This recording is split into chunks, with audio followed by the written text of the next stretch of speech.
Hey guys, Venice Williams here with Mary Mac Designs, and I'm here to show you how to make a little explorer purse. This one is my daughter's, and I love checking them for the treasures that they keep in here. This one has marbles, Shopkins, pennies, a quarter, probably for the HEB gumball machine, and rocks.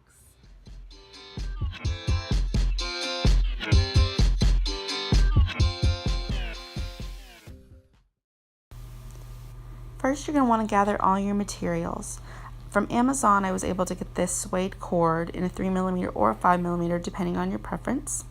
From your fabric store, a heavy-duty cotton canvas, and you can also get this vinyl or faux leather there. You also need something for cutting. You do not need this circular cutter from Fiskars, but I make a lot, so I use it. And a 6-inch circular template or something around about that size.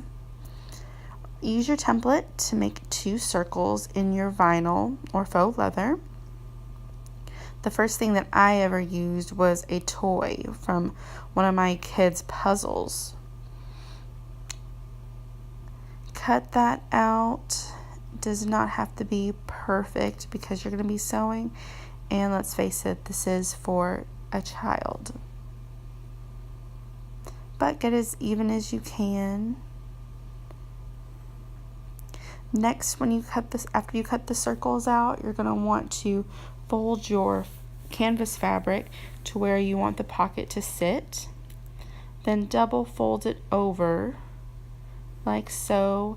You can either iron it down, or like me, I'm pretty lazy, I just use a binder clip to keep it together. Then just make a single stitch down. It should look kind of like this. Make sure you don't have the frayed edge showing. Now, if you want to put an extra pocket in there, just make another piece of fabric just like this, 6-inch by 6-inch, and fold it down and sew across. I already have one made, so we're just going to piece it together now and ready to sew. Line up the unfinished piece towards the bottom of the circle. You want the right sides together, which means the pretty sides facing in.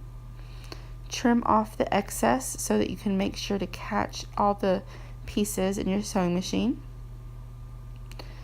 Then lay the other pocket, line it up with the inside pocket, and trim the edges. This will actually be your inside pocket. Put the binder clip together so things won't shift, and you're ready to sew. Here I'm using the 3mm cord, and I cut about 34 inches for a toddler sized girl. And I'm going to start about 1/2 inch right above where the pocket sits. And this will be your opening. And I'm also going to catch the suede cord as I come across, and it's just going to sit right above.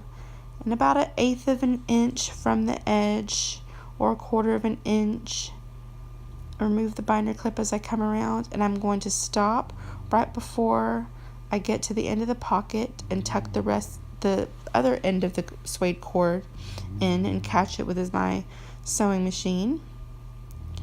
And you can see where the cord sits right above the pocket, and I just go about 1/2 inch up and I reinforce it quite a bit. And this is just an opening, it's just a raw opening. And I come around just and make sure I catch all my pieces of fabric.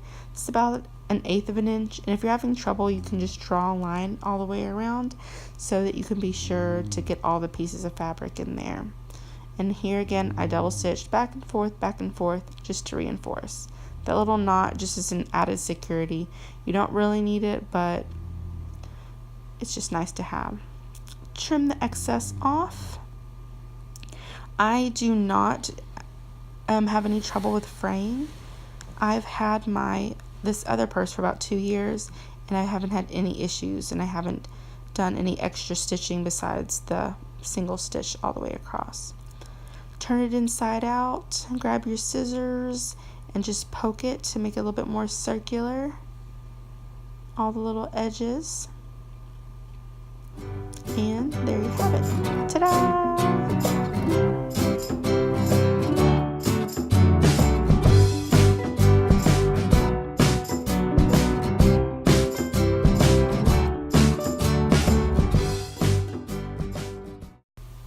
guys, thank y'all so much for watching. If this video was helpful for you, give me a thumbs up. Comment to let me know what I could do better or what would you like to see next time. Have a great one.